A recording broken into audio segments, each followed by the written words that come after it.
En esta lección vamos a ver en qué consiste la interfase, cómo nosotros podemos crear la interfase y la diferencia que existe entre interfase e implementación y por qué es muy importante en la programación orientada a objetos tener esta división entre interfase e implementación. ¿Qué tal? Bienvenidos a esta lección donde vamos a aprender más acerca de la interfase. En este momento vamos a ver que hay una diferencia entre lo que nosotros consideramos interfase y lo que consideramos implementación. Entonces, cuando nosotros estamos diseñando nuestra clase, tenemos que tomar en cuenta esto, ya que una clase que va a estar bien construida, bueno, va a tener estas dos partes, va a tener la parte de interfase y también va a tener la parte de implementación. Ya hemos platicado un poco acerca de la interfase y ahora vamos a entrar más al tema. Bueno, si recordamos qué es lo que es la interfase, vamos a ver que la interfase es aquello que nosotros le vamos a presentar al usuario de la clase. ¿Quién es el usuario de la clase? Bueno, es cualquiera que intente trabajar con objetos de esa clase. Por ejemplo, podemos tener otros objetos que van a interactuar con nuestra clase. Entonces, bueno, esos serían los usuarios de la clase. O el main también puede ser usuario de la clase. O incluso si nos abstraemos más, una persona puede ser el usuario de la clase. Quien sea que vaya a utilizar objetos de esa clase es lo que nosotros consideramos el usuario de la clase. Ahora bien, nosotros le tenemos que presentar cosas a ese usuario para que pueda trabajar. Es decir, yo le tengo que decir, mira, yo tengo este método y este método. Y el usuario puede entonces invocar alguno de esos métodos. Esos métodos que yo le estoy diciendo que puede utilizar es lo que compone a la interfase. No todos los métodos que va a tener la clase tienen que formar parte de la interfase. Vamos a tener muchos métodos que van a ser ocultos. Solamente nosotros le tenemos que presentar o solamente le tenemos que mostrar aquellos con los que realmente debe de trabajar. Entonces, cuando estamos llevando a cabo nuestro diseño, bueno, tenemos que pensar muy bien, ok, ¿cuáles son los métodos que realmente necesita el exterior para poder trabajar? Y esos métodos son los que colocamos como interfase. Los demás métodos los vamos a ocultar. Vamos a hablar aquí de los atributos, aunque esto ya lo hemos tocado. Bueno, los atributos siempre deben de ser privados. Nosotros no tenemos que tener atributos públicos. Es decir, nuestra interfase no debe demostrar atributos, únicamente debe demostrar métodos para que tengamos el data hiding completamente correcto y también tengamos la parte de la encapsulación de manera correcta. Si necesitamos que el exterior entonces trabaje con algún atributo, ya sea para colocar información o para leer información, tenemos que crear funciones de interfaz, es decir, accessors como los getters y los setters. Ok, entonces cuando estamos haciendo el diseño, tenemos que conocer y darnos cuenta qué es lo que va a estar utilizando el usuario de la clase. Dentro de la interfase, pues obviamente nosotros tenemos que indicar la sintaxis. Es decir, yo tengo que indicar el nombre del método, tengo que indicar cuáles son los parámetros, si es que necesita alguno, cuáles son los parámetros que va a estar utilizando ese método y también tengo que indicar cuál es el valor que regresa. Todo esto es necesario para que nosotros podamos hacer una interfase correcta. Un punto importante acerca de la interfase es que la interfase siempre debe de ser mínima. Es decir, nosotros no tenemos que exagerar con cosas que le podemos proveer al exterior, cosas que le podemos proveer al usuario. Siempre nos tenemos que concentrar únicamente en aquellos elementos que realmente se deben de utilizar. Siempre debe ser la interfase más pequeña posible. Es decir, siempre tengo que proveer al exterior lo menos posible. Ahora, ¿cómo vamos a hacer esto? Esto, bueno, no es una técnica formal, simplemente es un tip que le estoy dando y es que nosotros podemos empezar nuestra clase con nada de interfase. Es decir, bueno, si vamos a colocarles los atributos, los métodos que necesitamos para llevar a cabo los comportamientos, pero digamos, no vamos a empezar con nada de interfase.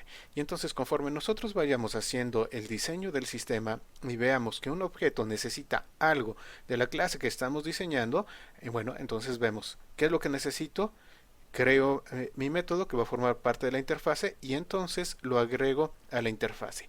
De esa manera nosotros solamente vamos a estar agregando lo que realmente necesitamos y no vamos a agregar cosas de más que quizás nadie necesite, nunca se utilicen y que realmente no estén sirviendo para nada a la parte del diseño y para nada a la parte de la clase. Entonces empezamos con una interfase vacía y solamente cuando veamos dentro de nuestro diseño, mira, si hace falta que yo le pida esto al objeto, si hace falta que yo invoque este comportamiento en particular o que reciba este mensaje en particular, entonces es cuando yo adiciono como tal a la interfase con la que estamos nosotros trabajando.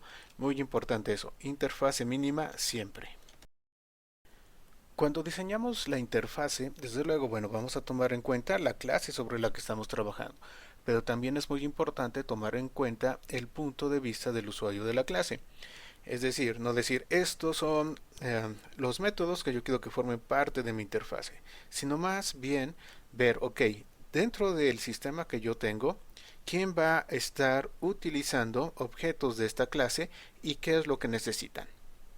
Entonces tomamos en cuenta el punto de vista del usuario para crear la interfase que nosotros tenemos.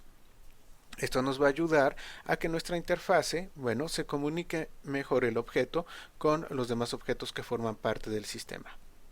No nos centramos únicamente en la clase que diseñamos en ese momento, sino también en la forma como las otras clases, bueno, los objetos de las otras clases van a estar trabajando con los objetos de la clase que estamos nosotros diseñando. Esto es muy importante.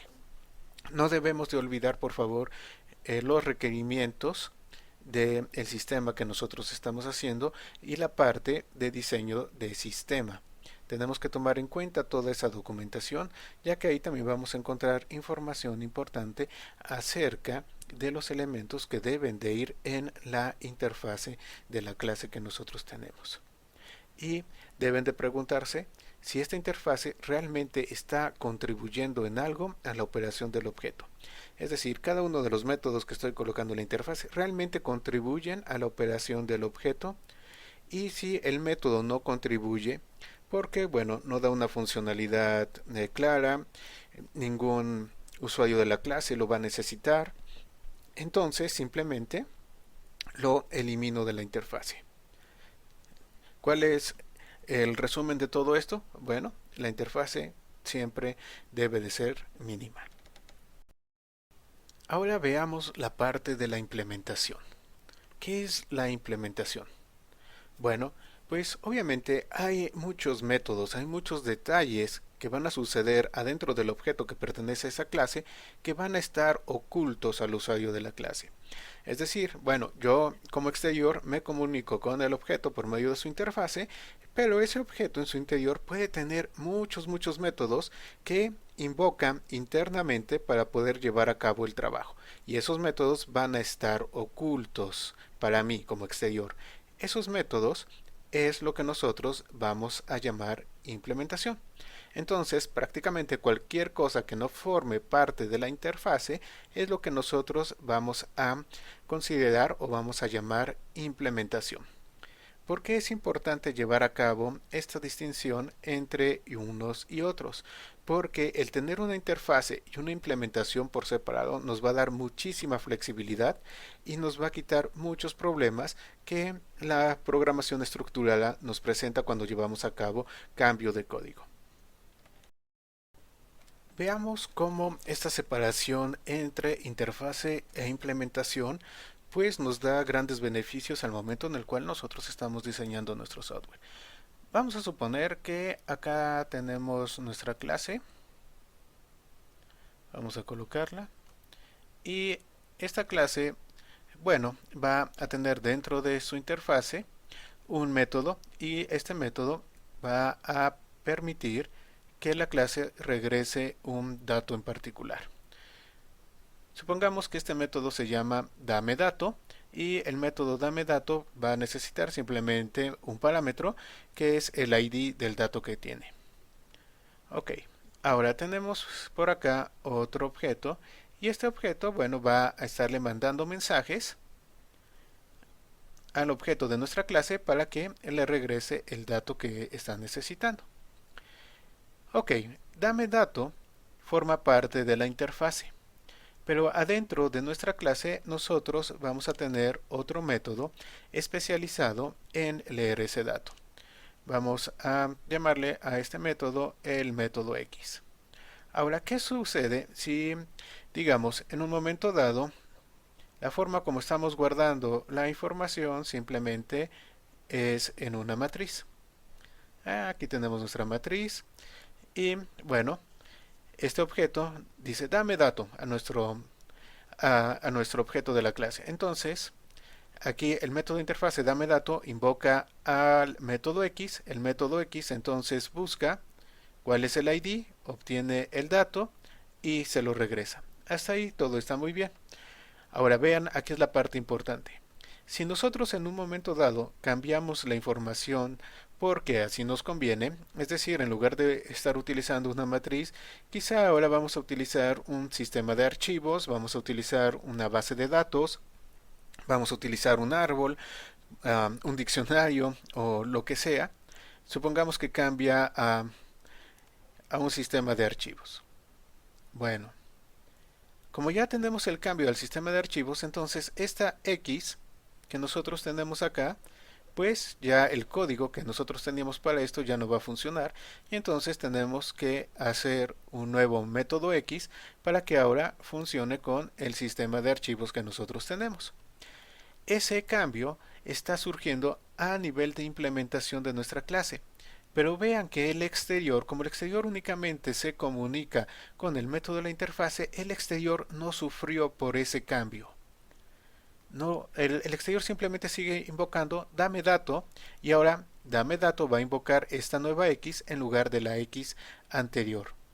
Y de esa manera, bueno, puede leer la información del sistema de archivo en lugar de hacerlo en la matriz.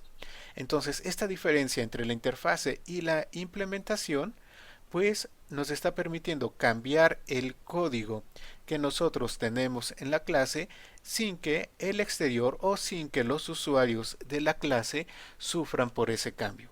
Y esto es algo muy importante que nos da una gran flexibilidad.